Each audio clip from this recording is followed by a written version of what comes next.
So, hey there. Today I wanted to talk about something on tabletop that I don't often talk about, and I wanted to go over something that wasn't an RPG in and of itself.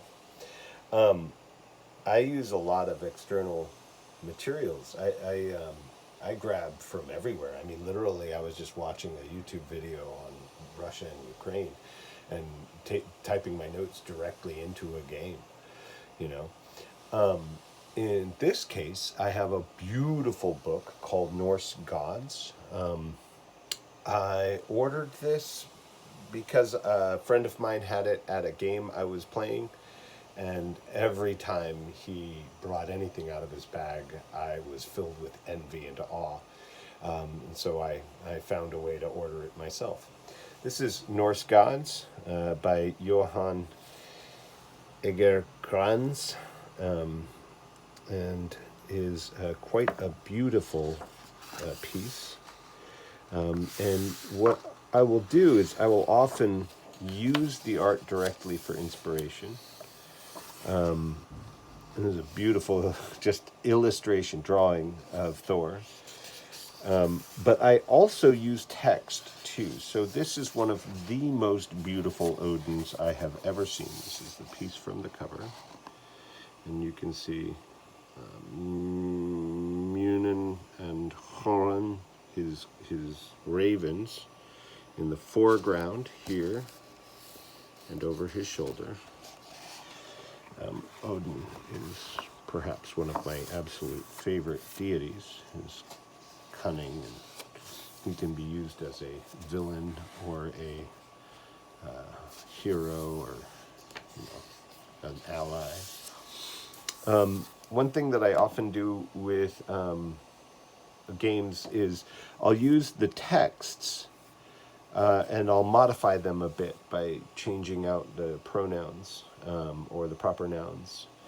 And like, for example, Odin is retold in my game as Bjach, the brigand, and he is worshipped as the head of the pantheon in the north.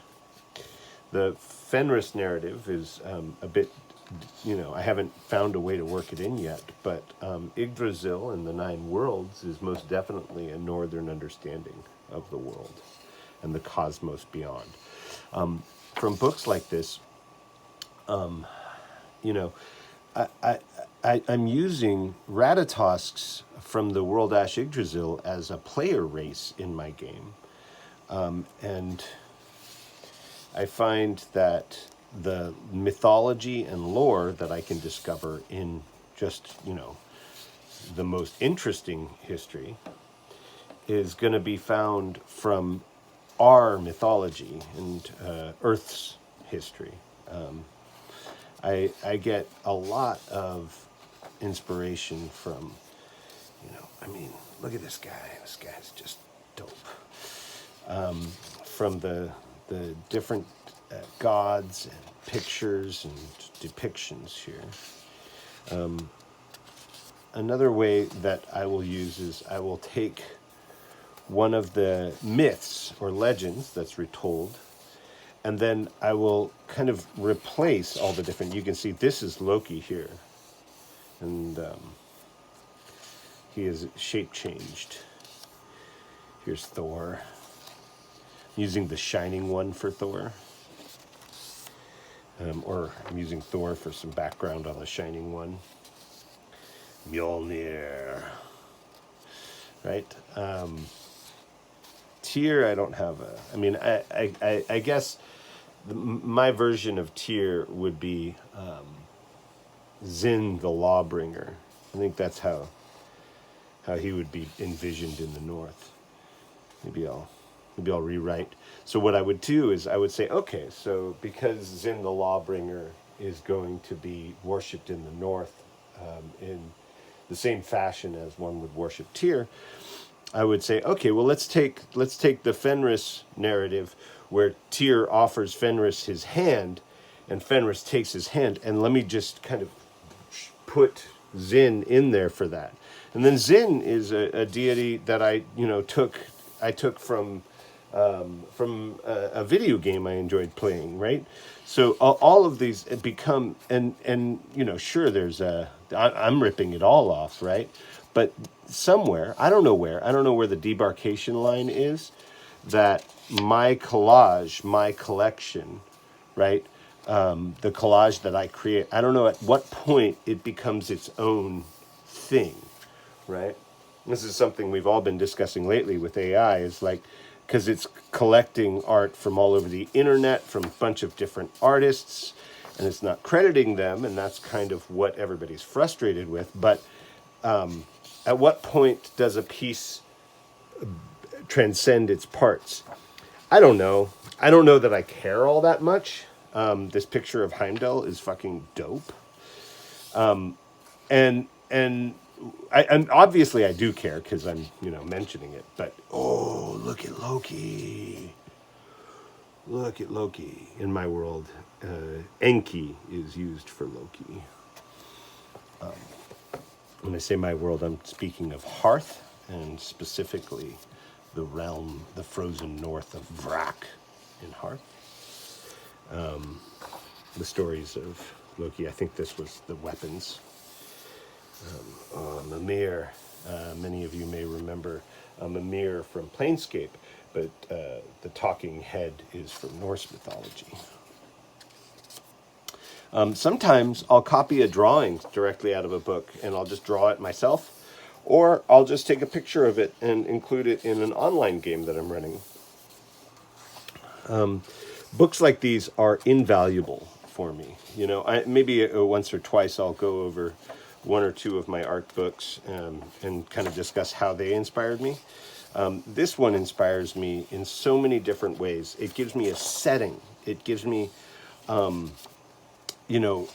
text. It gives me a way to provide motivations. It inspires me to create adventures, right? So I can, once I start inputting the Norns and their fates into the story that I'm writing, I add a poem, and that has a riddle, and then I think, oh, okay, and then the next page has a Valkyrie, and I'm like, well, Valkyries are in my world. I took this other thing and I kind of changed out Amazons for Valkyries, so I could use the Valkyries from here and say, this is what they were doing, so I would say, the Valkyries are female spirits who assist Odin at times.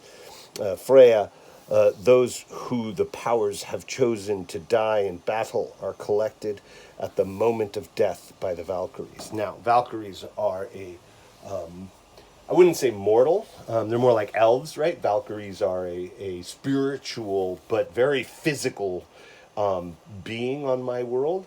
They have their own settlements. They have their own place high up in the mountains, and they do. And so now I have to figure out, well, how do they come down to collect up the souls, right? And so I use Midgard Valkyries. Those are women warriors atop winged wolves. Rather than them having black wings like this, but the principles are very similar, and so they would fly down and collect up the souls from battle. So they must have some kind of item or spell or ability to collect a soul from the dead. Maybe, as a matter of fact, I think warlocks and witches are common amongst Valkyries, because that's an ability I've seen Albert use. And so I would take that and I would say, well, maybe one soul got away and the Valkyries need to find it. And maybe the giants stole the soul. Oh, that's a good idea. So actually, now I'm starting to really dig this idea. So there's a Valkyrie who lost a soul that was collected, and Odin's a little pissed about it.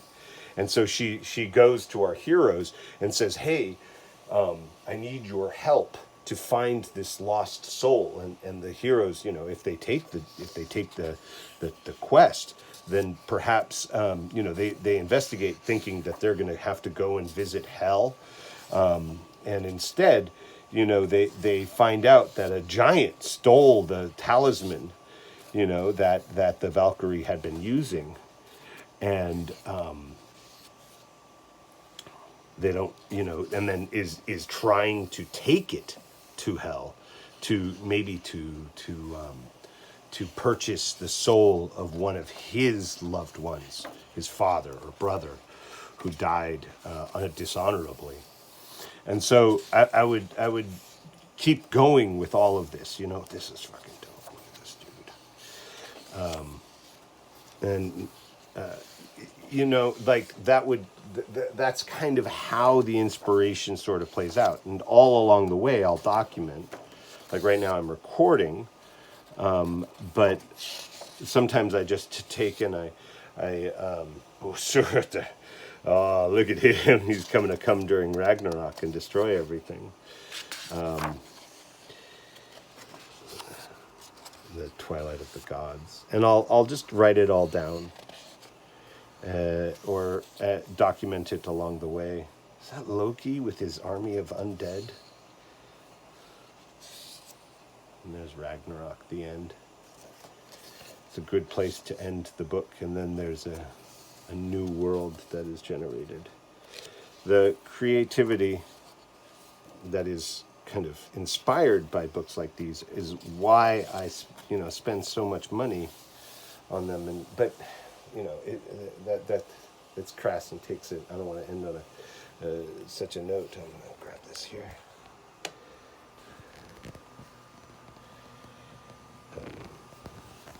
And so, a book like this is incredibly valuable to me, because it helps me to gather my thoughts, and kind of hang them on the images and words of the book, and so I'll be able to kind of take them, and then I don't do too much reading directly to players. Oftentimes these little notes that I put out, paragraphs, what they do is I'll come along them in the game and I'll go, oh yeah, and they'll spark a memory, and I'll kind of riff on that. But mostly I'm finding that the idea is to listen to what the players say and do.